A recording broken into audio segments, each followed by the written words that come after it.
Hello children, welcome to Asa education. आज हम कर रहे हैं फुटप्रिंट्स विदाउट फीट बुक से चैप्टर 7 द नेकलेस, इसके क्वेश्चन आंसर्स और इसकी एक्सरसाइज। हमारा पहला क्वेश्चन है, what kind of a person is मेम लॉयसल। लॉयसल जो है वो कैसी लेडी थी? Why is she always unhappy, हमेशा वो जो है नाखुश थी, क्यों रहती थी? मेम Loisel was a young and pretty woman who led a simple yet unhappy life.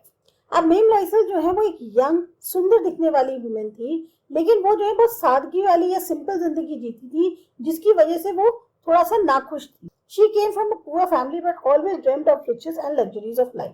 वो एक गरीब परिवार से थी और उनका हमेशा से सपना रहा था कि वो जो है कुछ एक रईस के जैसे होते हैं ना, कि रिच बने और उनको जिंदगी के हर ऐशो आराम मिले। She was always unhappy as she knew her dreams could never be fulfilled. और वो हमेशा इसलिए और दुखी रहती थी, नाखुश रहती थी, क्योंकि उन्हें पता था कि भाई मेरे सपने पूरे तो हो नहीं सकते, मैं गरीब हूं तो गरीब ही रहूंगी। She was aware that her meager resources were not enough to satisfy her expensive desires, and all this made her unhappy and angry on her condition. ये बात वो बहुत अच्छे से जानती थी कि उनके जो संसाधन हैं, जिससे उनके अर्निंग आती है या जो भी उनकी इनकम आती है, वो उतनी ज्यादा नहीं है कि जो उनके महंगी महंगी इच्छाएं हैं उनको पूरा किया जा सके। तो इन सब से वो जो है नाखुश रहती थी, दुखी रहती थी, गुस्सा होती रहती थी अपने खुद के हालात को देखकर। What kind of a person is her husband? अब उनके हस्बैंड कैसे थे? Matilda's husband, Monsieur Loisel, was an ordinary and simple-hearted young man. अब ये जो मिसेस लॉयसल थी, यानी कि मटिल्डा जो थी, इनके हस्बैंड जो मोंजे लॉयसल थे, ये एक बहुत ही साधारण से सीधे साधे यंग मैन थे, सिंपल हार्टेड थे। He was a small clerk in the office of the Board of Education, but was contented with his job. ये जो है एक छोटे पोस्ट पर थे, क्लर्क थे, जो बोर्ड ऑफ एजुकेशन होता है उसके ऑफिस में क्लर्क की पोस्ट पे थे, लेकिन अपने जॉब से ये सेटिस्फाई थे। ठीक है भाई, जो जॉब है वो उससे खुश थी। With great excitement he brought a dinner invitation of a grand party for his wife. और बहुत ही उत्साह के साथ जो है वो एक डिनर इन्विटेशन जो है बहुत बड़ी ग्रैंड पार्टी का अपनी वाइफ के लिए लेकर आए। However, poor he might be, he was a caring husband as he gave 400 francs to his dear wife to buy a pretty dress for the party. अब कहने को वो कितने भी गरीब हों, पर वो बहुत ज्यादा केयरिंग हस्बैंड थे और उन्होंने 400 फ्रैंक्स दिए अपनी वाइफ को कि वो जो है पार्टी के लिए बहुत अच्छी सी ड्रेस खरीद ले। नेक्स्ट सेगमेंट है, read and find out what fresh problem now disturbs मेम लॉयसल। अब मेम लॉयसल को एक सबसे ताजा परेशानी क्या थी, क्या चीज थी उनको बहुत ज्यादा डिस्टर्ब कर रही थी। After spending 400 francs on buying a beautiful dress, Mame Loisel was bothered by yet another fresh problem. अब 400 francs की उन्होंने एक बहुत सुंदर सी ड्रेस तो खरीद ली, लेकिन अभी भी जो है उनके सामने एक समस्या खड़ी थी। She brooded over the fact that she did not have a beautiful jewel to pair with her pretty dress. अब उनको जो है ये बात परेशान कर रही थी कि ड्रेस तो बहुत सुंदर है, लेकिन अब उसके साथ पहनने के लिए कुछ सुंदर सी ज्वेलरी नहीं है। Hearing this, her husband suggested her to wear some natural flowers as jewelry, but she refused, stating that there was nothing more humiliating than to have shabby hair in midst of the rich woman. अब जैसे होता है ना कि भाई एक तरफ आपको कहीं ना कहीं इंफीरियोरिटी कॉम्प्लेक्स है। जब उनके हस्बैंड ने उनसे सुना कि भाई मेरे पास ज्वेलरी नहीं है इस ड्रेस से मैच करने के लिए, तो उन्होंने सजेस्ट किया कि ज्यादा अच्छा है कि तुम नेचुरल फ्लावर्स की कोई ज्वेलरी पहन लो। लेकिन उन्होंने कहा कि इससे ज्यादा ह्यूमिलेटिंग और क्या होगा कि हम इतनी रिच वुमेन के बीच में अगर हम खड़े हैं और वहां पर हम जो है फ्लावर्स की ज्वेलरी पहन के, तो उनको जो है ये चीज जो है सबसे ज्यादा परेशान कर रही थी। How is the problem solve? Problem solve कैसे हुई? Mavis Loisel's husband, Monsieur Loisel, initially suggested her to wear some natural flowers as jewelry, but she refused the idea. अब शुरू में जो है उनके हस्बैंड ने उनको सजेस्ट किया कि भाई जब नेचुरल फ्लावर्स की ज्वेलरी है उसको पहन लो, तो इन्होंने उनके आइडिया को रिजेक्ट कर दिया। Then he advised her to request and borrow some jewels from her rich friend Mame Forrester. अब फिर उन्होंने सलाह दी कि अच्छा ऐसी बात है तो फिर एक काम करो, तुम्हारी जो एक रिच फ्रेंड है मेम फॉरेस्टर, उसके पास जाके उससे रिक्वेस्ट करो और कुछ दिनों के लिए उससे ज्वेलरी बोरो कर लो। Matilda uttered a cry of joy as she liked this wonderful idea. अब उनको जो है जैसे कहते हैं बड़ी खुशी हुई इस आइडिया से, उनको बहुत अच्छा लगा, हाँ ये हो सकता है, तो वो जो है खुशी से उछल पड़ी जब क्या कहते हैं उन्होंने इस आइडिया को सुना। The next day she took herself to her friend's house and picked a superb necklace of diamonds that matched with her beautiful attire. अगले दिन क्या हुआ, वो सीधे अपने फ्रेंड के घर पहुंची और वहां से उन्होंने जो एक डायमंड का बहुत सुंदर सा जो नेकलेस था उसको सेलेक्ट किया, जो उनके अटायर के साथ यानी ड्रेस के साथ पूरी तरह मैच कर रहा था। Hence her husband's timely suggestion solved her problem. तो उनके जो हस्बैंड ने उस समय उनको जो सलाह दी उससे उनकी जो प्रॉब्लम थी वो सॉल्व हो गई। What do Monger and Mame Loisel do next? अब उन दोनों ने क्या किया अगले इसके बाद? When the Loisels realized that the necklace went missing, they had left no stone unturned and tried their best to locate the lost jewel but couldn't find it. अब जब उनको ये एहसास हुआ कि भाई नेकलेस जो है वो तो खो गया है, तो उन्होंने फिर कोई भी ऐसी चीज नहीं छोड़ी जिसमें उन्होंने कोशिश ना करी हो कि वो जो है उस ज्वेल को ढूंढ पाए। और जहां पॉसिबल हो सकता था वहां जा जाके उस ज्वेल को तलाश करने की कोशिश करी, लेकिन उनको वो ज्वेल नहीं मिला। Monsieur Loisels even bent back to the streets through which they returned home in case it had accidentally fall on that road. जो हस्बैंड थे वो जो है उन सड़कों पर फिर दोबारा वापस गए कि भाई रास्ते में लौटते वक्त हो सकता है कहीं अगर गिर गया हो रास्ते में सड़क पे तो शायद मिल जाए। When he couldn't find anything, he went to the police and cabs offices and also put up an advertisement in the newspapers offering a reward to anyone who found the necklace. अब जब उनको नहीं मिल पाया तो फिर वो हार के पुलिस के पास गए, कैब ऑफिसर्स में गए, यहाँ तक कि उन्होंने न्यूज़पेपर में भी एडवर्टीजमेंट दे दिया कि अगर कोई भी जो है इस नेकलेस को ढूंढता है तो वो उसको रिवॉर्ड देंगे। Soon after he asked his wife to write a letter to her friend Mame Forster stating that the clasp of the necklace had broken and would return if it once repaired. इसके बाद उन्होंने क्या किया, अपनी wife को request करी कि भाई अपनी फ्रेंड को एक लेटर तो लिख दो, कम से कम ये इन्फॉर्म करके उनको कह दो कि जो तुम्हारी नेकलेस थी उसका जो एक क्लास्प होता है यानी कि जो उसको टक करने वाला होता है पार्ट वो टूट गया है, तो वो जो है तब रिपेयर करा के उसको रिटर्न कर देंगी। This would give them some more time to find the necklace. इससे क्या होगा, उनके पास थोड़ा सा और वक्त हो जाएगा जिससे वो नेकलेस को ढूंढ पाए। However, all their efforts went in vain. लेकिन हुआ क्या, सारे एफर्ट्स बेकार हो गए, क्योंकि जब वो खो गया तो खो गया। एक बार चीज खो जाती है, खासतौर से रास्ते में कहीं कहाँ गिर गई किसी को नहीं पता। इवेंचुअली जब हमें उस चीज का एहसास होता है तब तक पता नहीं बहुत देर में कब गिरी थी ये भी नहीं पता चलता।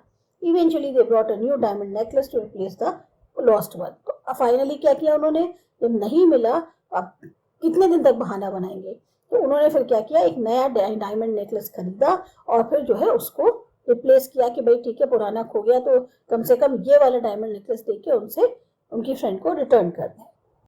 How do they replace the necklace? अब उन्होंने नेकलेस को रिप्लेस कैसे किया? After all the efforts went in when, Monger and Mame Loisel decided to buy a fresh new identical necklace to replace the lost necklace. अब जब उनकी सारी कोशिशें बेकार हो गई तो दोनों हस्बैंड वाइफ ने यह सोचा कि क्यों ना एक बिल्कुल फ्रेश उससे मिलता जुलता नया नेकलेस खरीदा जाए ताकि उसको जो है उसके बदले में दिया जा सके।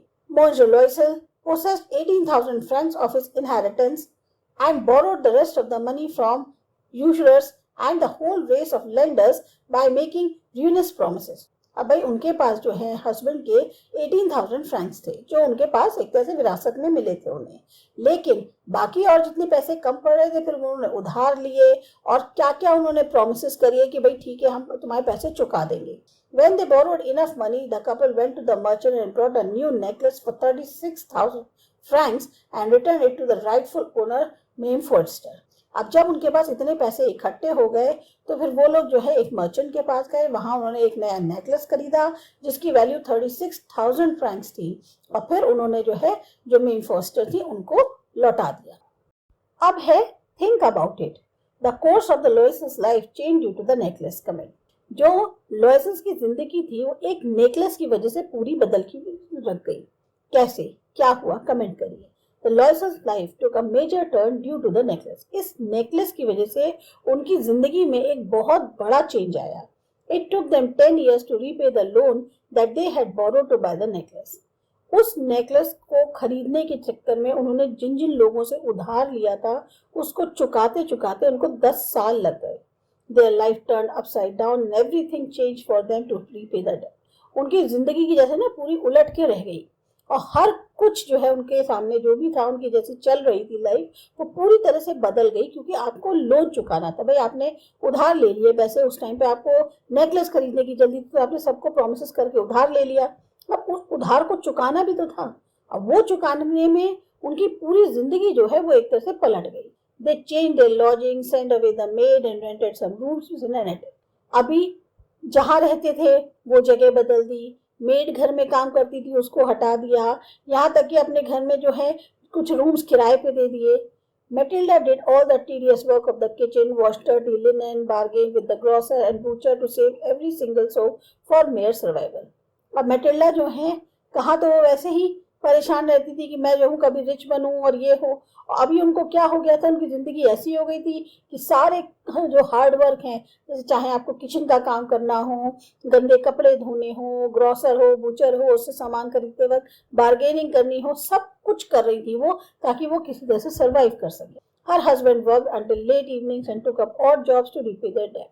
उनके हस्बैंड जो हैं वो देर रात तक काम करते थे, अलग अलग तरीके की जॉब्स कर रहे थे ताकि लोन को चुकाया जा सके। The couple led a miserable life to sustain themselves and repay the frightful debt for buying the expensive jewellery. अब ये जो कपल था इसको एक तरह से बहुत ही मिजरेबल जिंदगी जीनी पड़ रही थी ताकि वो अपने आप को किसी तरह से चला सके और वो जो एक एक्सपेंसिव ज्वेल था उसको खरीदने के चक्कर में जो उन्होंने कर्ज लिया हुआ था उसको किसी तरह से चुका सकें। What was the cause of Matilda's ruin? How could she have avoided it? अब मेटिल्डा की जो तबाह होने का क्या कारण था, इसको वो कैसे अवॉइड कर सकती थी? Matilda's materialistic aspirations and dissatisfaction was the ultimate cause of her ruin. जो एक होता है ना इंसान की जो चाह होती है, इच्छाएं होती हैं कि हमें ये मिल जाए, हम ये कर लें, हमारे पास ये होना चाहिए, और एक अपने पास जो है उससे असंतोष जो होता है, शायद वही उनकी तबाही का कारण था। She was always unhappy about her financial status and wished to be born in the midst of the riches and luxuries of life. वो हमेशा उनका जो एक जिस तरीके का स्टैंडर्ड था, लिविंग स्टैंडर्ड, उससे वो हमेशा नाखुश रहती थी क्योंकि उनका फाइनेंशियल स्टेटस जो था वो काफी कम था, मतलब एक तरह से सोडू से पुअर थी। लेकिन उनकी हमेशा इच्छा ही रहती थी कि काश मैं एक ऐसे घर में पैदा हुई होती जहाँ बहुत ज्यादा रिच लोग होते और सब जिंदगी के ऐशो आराम हो। She could have easily avoided her ruin by accepting her current situation and being content with a simple life with her loving husband. अब ये जो उन्होंने परेशानी झेली इसको वो अवॉइड कर सकती। कैसे? अगर उनकी जिस तरह की हालात थे उसको वो एक्सेप्ट करती कि भाई हाँ ठीक है, हमारे पास नहीं है तो जरूरी नहीं है कि अगर हमारे पास नहीं है तो हम अपने को दिखाने के लिए किसी से लेके और तब हम पहन के जाएं। आपकी जो सिंपल सी जिंदगी है जहाँ आपके केयरिंग हस्बैंड है, आपको चाहने वाले हस्बैंड है, उनके साथ आप हंसी खुशी रहिए तो शायद आपको इस परेशानी को झेलना नहीं पड़ता। What would have happened to Matilda if she had confessed to her friend that she had lost her necklace? अगर उस टाइम पे मेटिल्डा जो है कन्फेस कर देती है अपने फ्रेंड के सामने कि वो उनके नेकलेस को खो चुकी हैं तो क्या होता है? If Matilda could have courageously confessed to her friend May Foster about the loss of the necklace, she would have saved herself from her doom. भाई अगर मेटिल्डा ने साफ साफ एक हिम्मत करके अपनी फ्रेंड जो उनकी फॉरेस्टर थे उनको बता दिया कि भाई, या बता दिया होता कि मेरे से नेकलेस आपका खो गया है, तो हो सकता है आज जिस परेशानी में वो थी उससे वो अपने आप को बचा लेती। Her friend would have certainly got angry for the loss, but at least she would have come to know that her fake necklace cost 500 francs only. अगर वो अपनी फ्रेंड को ये बता देती तो हाँ उस समय उनकी फ्रेंड जो है नेकलेस के खोने पे गुस्सा जरूर होती, लेकिन एटलीस्ट उन्हें ये तो पता चल जाता कि भाई वो जो नेकलेस था वो नकली था और उसकी वैल्यू सिर्फ 500 फ्रैंक्स थी। Had she known the real value of the necklace before, she would not have spent her husband's entire inheritance and borrowed 18,000 francs to buy a replacement for the lost necklace. अगर उन्हें वाकई में उस necklace की पहले से value पता चल जाती तो शायद उनकी अब तक की जो हस्बैंड की सेविंग थी, जो भी था उनके पास, उसको वो स्पेंड नहीं करती या 18,000 फ्रैंक्स जो उन्होंने उधार लिए उस जो खोया हुआ नेकलेस था उसके रिप्लेसमेंट के लिए वो उन्हें ना लेना पड़ता। Besides, she could have saved herself and her husband from 10 long years of suffering, misery and crushing poverty and all the trouble that had to face to repay the frightful debt. इससे उन्होंने अपने आप को पूरी तरह से बचा लिया होता, अपने को क्या अपने हस्बैंड को भी, जो उनको इस 10 साल लग गए पूरे लोन को चुकाने में, जिसमें उनको इतनी सफरिंग झेलनी पड़ी, मिजरी झेलनी पड़ी, यहाँ तक कि गरीबी के हालात हो गए या इतनी सारी जो परेशानियां उनको उस कर्ज को चुकाने में झेलनी पड़ रही थी, शायद उससे उन्होंने अपने और अपने हस्बैंड को बचा लिया हो। If you were caught in a situation like this, how would you have dealt with it? अगर बाई चांस आप इस तरह की सिचुएशन में पड़ जाते तो आप कैसे उससे डील करते? ये पूरी तरह से सेल्फ अटेम्प्ट क्वेश्चन है कि आप अपने आप सोचिए कि आप अगर उस जगह होते तो आप क्या करते। If I had been caught in a similar situation, I would have tried my best not to become a victim of greed and unrealistic aspirations. अगर इस तरह के हालात होते तो शायद मेरी कोशिश ये रहती कि मैं उस लालच की शिकार ना बनूं या उन इच्छाओं के पीछे ना भागूं जो पूरी नहीं हो सकती। Had I lost a friend's necklace, I would have revealed the truth about the loss and be ready to face the consequences. अगर मेरे से वो नेकलेस फ्रेंड का खो गया होता तो मैंने उसको जो है कोशिश करी होती कि भाई मैं सच्चाई बता दूं, जो भी लॉस हो गया है उसके लिए, और फिर उसके बाद जो होगा देखा जाएगा. I would have maintained honesty to come out of the problem and that would have definitely paved the way out of it for me. अगर मैंने जो है वाकई में उसको खो दिया होता तो फिर मैं जो हूँ एक पूरी तरह से ईमानदारी निभाती, उस प्रॉब्लम से बाहर निकलने की हर तरह से कोशिश करती, और शायद अगर मैंने सच्चाई बता दी होती तो मेरे सामने अपने आप एक रास्ता खुल जाता कि मैं उस समस्या से बाहर आ जाऊं. क्योंकि जब आपने किसी कोई, जैसे हम लोग नॉर्मल कोर्स में भी होता है कि अगर हम कोई गलती करते हैं, अगर उसे तुम बोल दो कि भाई मेरे से गलत हो गया, तो उस वक्त के लिए थोड़ी सी परेशानी होती है कि डांट पड़ती है और हमें दिक्कत होती है, लेकिन उसके बाद हमें ये टेंशन तो नहीं होती अरे हमसे गलती हुई, पता नहीं किसी को पता चल गया तो डांट पड़ेगी. सेम वे इसका है कि अगर आपसे कोई चीज खो गई है तो उस चीज को उसी वक्त बताना ज्यादा अच्छा है बजाय उसको छिपाने की, क्योंकि छिपाने के चक्कर में आप कितना झेल रहे हो ये आपको इस स्टोरी से समझ में आ गया होगा. Talk about it. अब है the characters in the story speak in English. Do you think that this is their language?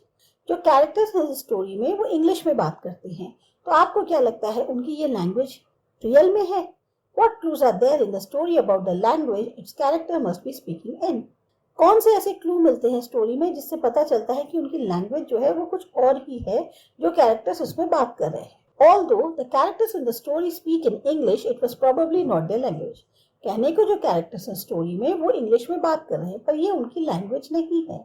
Guy de Maupassant, the writer, wrote the story in French and it was later translated into English. जो इसके writer हैं story के, उन्होंने अपनी story French में लिखी है लेकिन उसको बाद में ट्रांसलेट इंग्लिश में किया गया है.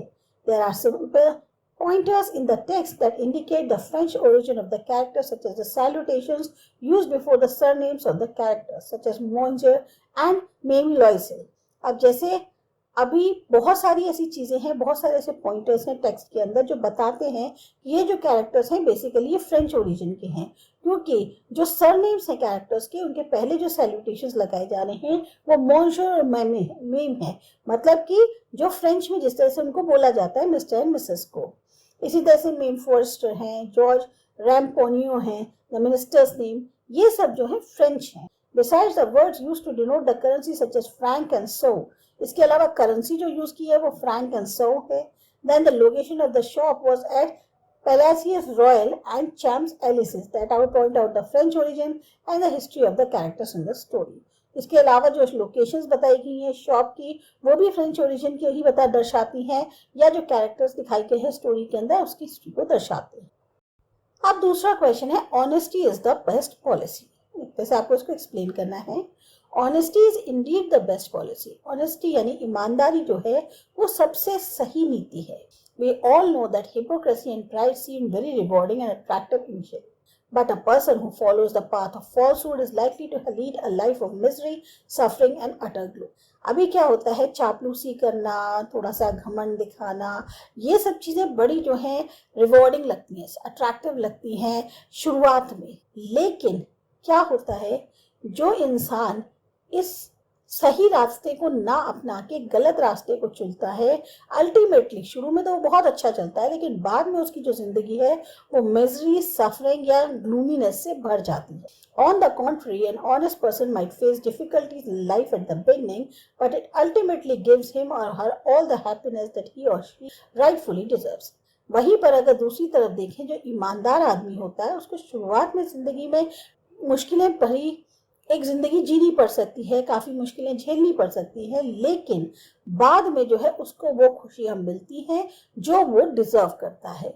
Therefore, honesty is ultimate choice to live the life of contentment, harmony and eternal happiness. तो honesty यानी ईमानदारी जो है वो सबसे सही चॉइस है अगर आप जिंदगी को एक अच्छे तरीके से शांति के साथ और पूर्णतः खुशी के साथ मनाना चाहते हैं, जीना चाहते हैं, तो उसके लिए ईमानदारी का रास्ता अपनाएं. We should be content with what life gave us. हम जो हैं, हमें जिंदगी ने जो दिया है उससे हमें जो है संतुष्ट रहना चाहिए. Yes, we should be at peace and contented with what life gives us. हमको जो जिंदगी देती है, चाहे हमें कम दे या ज्यादा दे, दोनों में ही हमें शांत रहना चाहिए और सेटिस्फाई रहना चाहिए। Every person in this world is born in different conditions and his or her entire life package is a great mystery. पूरे इंसान, सारे के सारे इंसान इस दुनिया में जो पैदा हुए हैं अलग अलग हालात में, और उनकी पूरी जिंदगी एक तरीके से पैकेज है बहुत बड़ी मिस्ट्री का। Some people are born with all riches, luxury, name and fame.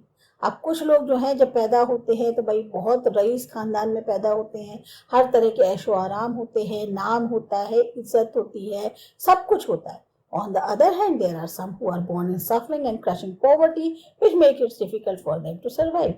अब वहीं पर दूसरी तरफ कुछ ऐसे होते हैं जो भाई इतने गरीब उसमें पैदा होते हैं कि वहाँ उनको हर दिन जो है एक तरह से सफरिंग झेलनी पड़ती है, गरीबी होती है, जो उनको रहना एक तरह से या उनका जीना जो है वो मुश्किल करती है। Hence there is a famous adage which says, cut your coat according to your cloth. जैसे कहते हैं ना, जितनी चादर हो उतने ही पैर फैलाने चाहिए, तो ये जो है एक बहुत फेमस कहावत है। This means that one must learn to live in one's capacity and be content with one what has. अब मतलब इसका क्या हुआ, जितनी चादर है उतने ही पैर फैलाने चाहिए, कि आपको जितना आपके पास है, जितनी आपकी क्षमता है, आप उसके अकॉर्डिंग जिए, अपने को उससे संतुष्ट रखें जो भी आपके पास है। A person can try to improve his or her financial position through honest means and eventually can be happy with how he or she manages his or her life. एक इंसान को कोशिश करते रहना चाहिए कि अपनी जो फाइनेंशियल पोजीशन है उसको इम्प्रूव करे, लेकिन सही तरीके से, और इसके साथ साथ वो खुश भी हो सकता है कि वो अपनी जिंदगी को जो है अच्छे से शांतिपूर्ण तरीके से मैनेज कर। तो ये था आपका चैप्टर। आपको अच्छा लगा, समझ में आया? सब्सक्राइब करो माय चैनल ASA Education।